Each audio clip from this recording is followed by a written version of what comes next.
Hello everyone and welcome to today's video.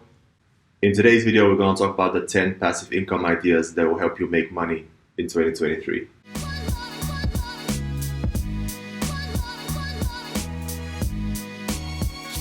So let's start first with what is passive income. Passive income is something that actually doesn't depend on your hourly rate or your hourly work. Passive income is not a quick rich scheme. Passive income is something that you create or you buy initially, and then it still requires some work, but it's not your day-to-day job. It's not your 9 to 5. It's not taking specific amount of hours out of your day. It's something that you kind of create. You still have to maintain certain aspects, for example, the marketing and the sales of a course or ebook, or the maintenance that you have to do on your rental property, but it's in terms of time, it's so much lower than your day-to-day job or your hourly work if you're working as a consultant or a contractor. So yeah, that's passive income. So let's start with the list. Here are the 10 passive income ideas that will help you make money in 2023. So let's start with number one, and that is creating a course. And creating a course is widely available to pretty much to everyone. You can use tools such as Udemy, Skillshare, and Coursera. You can create a course on there. It can be a video course, it can be an audio course, depending on what you have expertise in. You define it, and then you kind of create the different chapters and the whole curriculum. And then it's easier for people to find you. Then, of course, you have to do some SEO optimizations, or you have to do some marketing to put people towards your course on your actual list, where your target niche is and where you're mostly active in terms of social medias. But creating a course is something that you do once. So something that you might consider is a freemium model, something that you can actually, for example, have a smaller course that is free. And then for all those people that are interested in actually learning more, you can put them onto the next step into the sales ladder on a paid version of it, or like a more detailed version of it. That is how you get the growth of the attendees and the people that are in your course, of course. And this is something that people create great income out of, creating courses either through the platforms like I mentioned before, or through creating like our own website, using ClickFunnels, using a different platform that is specific for courses. I think it's Teachable is one of them. And then you can actually navigate and create the whole advertising and the marketing and the sales funnels, and then do the steps so you can sell to a specific target audience, and then you can see how much money you're spending in marketing, how much of those are converting. Then you can estimate, if I input $1,000 in terms of marketing, how many dollars I can get out of this. The main chunk of this is you have to create a great content. It has to be something that actually solves the problem of your clients. It has to be structured, so it takes a lot of effort up front, but it has a great potential to be something valuable. And then of course you can actually, once you create a course and then you think it's viable and it's sellable, and then you actually manage to sell it in all the ways that I've mentioned before, you can always create different courses and can create the different stepping stones into the buyer's journey that you have. So keep that in mind, and this is number one. So number two is writing an ebook. And writing an ebook actually fit into the whole sales funnel. It's something that is either free or it can be of low value in terms of cost to your clients. The ebook is something that is pretty short. It can be from 30 to 50 pages. If you're using Amazon, it can have a worldwide distribution in terms of Kindle. It might not be even put into print. Keep in mind that, as I said in the course, the more books that you write, the more different points and pain points they can attract for your potential clients, for your audience. So if you have like a whole array of different things that you want to talk about or you're expert in, that can be super beneficial. Of course, it's always hard to sell an ebook because the market is pretty crowded, but it can actually be used to increase your expertise into the eyes of people, and it can actually be used as a tool, as a stepping stone towards your more expensive information products that you have, different courses. You can build them up to a seminar, you can build them to one-on-one consulting calls. Yeah, this is ebook is pretty straightforward. There are different tools that you can use to write it. You can actually use freelancers to write it up, but it's not about automating this. It's not about creating a different persona for yourself. The idea is to create something that you actually value, something that you're good at, something that you have expertise in, and this is actually going to help you into the income streams that you have in terms of like a passive income stream. Of course, you still have to do SEO on Amazon. You still have to do some advertising if you're willing to do that, depending on your profit and the budgets and the profit margins that you have. It's something that's worth considering. So yeah, keep that in mind, and that's number two. Number three is rental property, and this is a huge topic. This is something that I personally haven't delved into. There is a potential depending on where you live, but keep in mind that it's something that can be pretty valuable, especially if we're coming up to a downturn in terms of the markets, downturn in terms of the housing prices, there's a possibility to actually buy something and then rent it out once the market stabilizes. But here you need to find out different things. What are the expenses associated to the property? What is actually the mortgage that you need to pay on a monthly basis? Whether there's some maintenance costs that are input into that, and then you need to figure out how much income are you willing to get, or what are your expectations in terms of income from that property, and then you can navigate the price. You can actually input money into make it better, so you can beautify the whole property. You can bring it upscale so you can be of a higher value, and then you can of course charge more for rent.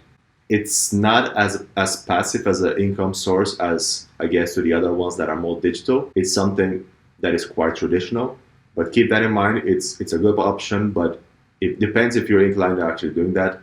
Of course, the properties, the whole idea of investing in properties is the value of the property is increasing, and then you're getting your money back as well and covering your mortgage. Have a look, delve into a little bit deeper, and let's go to the next one. Number 4 is affiliate marketing. And I've mentioned in the previous videos, affiliate marketing is something that can be beneficial to your business. It can be something that you promote through your YouTube videos. It can be something that you promote through your Instagram accounts. If you're having like a bigger audience, it can be something that you promote through your blog. For example, you can promote books that you read. You can promote tools that you use. You can promote so many different things, especially through the Amazon platform. You can earn around from 4 to 7%. And then that is something that actually is pretty passive. You pretty much have to register to the platform and then create the links on the specific products. You can mention it to the YouTube subscribers that you have that they are affiliate links to the products that you're using. And if they're willing to buy something, you're gonna get some money back from them as well. It's something that is viable, but it needs to be transparent. It needs to actually showcase to the people that this is something that you're doing, and they need to be fully on board that this is part of your strategy in terms of like paying you for the time they actually do to create videos or to write blog posts or to do whatever the case may be in terms of social content. It's just one source of income that there's a huge potential of. So keep that in mind. You can actually create a list on Amazon, a wish list, or a list of the tools they use to create videos, for example, and then people can go through the list and see, and actually, if you have a bigger audience, they can try to find the same products so they can actually create content or videos similar to yours. So that's something that is beneficial. And let's go to the next one. Number 5 is sponsored posts on social media. And this, of course, depends on how big of a social following that you have. You can actually create posts that are sponsored from different brands. If you have a bigger audience, if you have a specific niche of audience and people that are interested in. So the more eyeballs that you have to your content, the easier it is for you to get sponsored content. And I think there is a big possibility. Everyone pretty much knows that this is something that the bigger influencers do. But keep in mind that you don't have to be salesy. You don't have to be pushy, and you don't have to actually sell a product that you don't believe in. And I think sometimes people are kind of put off by your favorite Instagrammer or your favorite YouTuber, and they actually try to sell something that you can pretty much see through that they're not willing to use it, or they're not using it at all, and they're just doing it for the sponsored post, and then maybe they're just needing the money and they're not being fully transparent on it. But I think it's the transparency is something that is super more valuable than just having an extra paycheck from that. Of course, we talk about passive income ideas. This is something that is worth considering. But at the same time, keep in mind that you've worked for your audience. You've worked to gather the people and the eyeballs to your content, X amount of hours every single day for a long period of time. And then you might risk of actually losing a certain amount of people based on the products that you're trying to sell or push down to people. Number 6 is sell photography online. And this is depending on what type of content creator you are, depending on what type of person you are. If you are a photographer in heart and you're doing photography, you can actually license different photographs of yours to bigger platforms such as Shutterstock, Getty Images, or Alamy. And this is something that is still kind of like you have to create the photos, you have to differentiate yourself from all the huge amount of people that are on those platforms. The best tool, I think, and the method to use it is if you have an audience, and then if the people in your audience are willing to buy or license your photos. So for example, if you're a content creator, if you're a travel photographer or travel content creator, you have videos, you have photos, and then you can license specific photos through a platform or through your own website to potential clients and to potential businesses. I think that's the best way. Test it out, see if it works or not. Number 7, creating a blog or YouTube channel. Personally, I haven't created a blog. This is something that I was willing to do. This is something that I was thinking about doing. But then I'm not that much of a writer. I'm more of a talker, more of a YouTube type of person. This is why I'm doing the YouTube videos, and this is the whole idea behind the YouTube channel. And speaking about the opportunity of passive income, again, this is something that you do pretty much once, and then the video that you created can be viewed for years and years and years to come, or the blog can be read for years and years to come if you're creating evergreen content. And evergreen content is something that is true no matter the news, no matter what's happening in the world. This is something that is viewable. This is something that is valuable to your audience. I can actually say, and that's the reason behind me doing the YouTube channel, is I'm willing to test it out. I'm willing to try it. I'm willing to stick to the weekly updates and the weekly videos. Just keep that in mind, that you're willing to do this for a long time. And sometimes you will not feel like doing it, but then you need to do it because you want to see if there's actually an outcome, there's actually a benefit to you. And then you actually can grow depending on which medium you're using. I know certain people are going to be more drawn to writing blog articles, and some people are actually going to be drawn to writing or creating videos on YouTube. Figure out what your expertise is, see what topic you're willing to talk about on a constant basis, talk about the passions that you have in your life, and then test it out, be consistent, and then things are actually going to snowball, and there's like a whole idea of the snowball effect. Play by the rules of the specific medium that you're trying to do, either the blogs or on YouTube, and test it out, the algorithms, test it out what actually works and what doesn't in terms of videos, thumbnails, descriptions, comments, and everything like that. And try to navigate that. Try to think about it as a game. Don't think about something that you have to do and someone is pushing you to do, because then you won't be creative, you won't actually showcase who you are and the ideas that you have. And yeah, that's the creating the blog and the YouTube channel. Number 8 is sell designs online. And depending if you have the inclination of actually creating designs, if you use tools like Adobe Illustrator or Photoshop, if you have design skills, this is something that might be interesting to you to test out. Of course, there are different tools such as CafePress and Zazzle, somewhere that you can actually create different products, for example, t-shirts and mugs with your design that you can sell to your audience if you have one, or you can actually niche down and use the platforms to find your niche without actually showcasing who you are. There's huge potential in this, especially if you're focusing around events that are of huge interest in your country or worldwide. You can actually create like a funny t-shirt or a funny mug based on whatever the case may be. You can sell them through a Shopify store, of course. You can sell them through Amazon.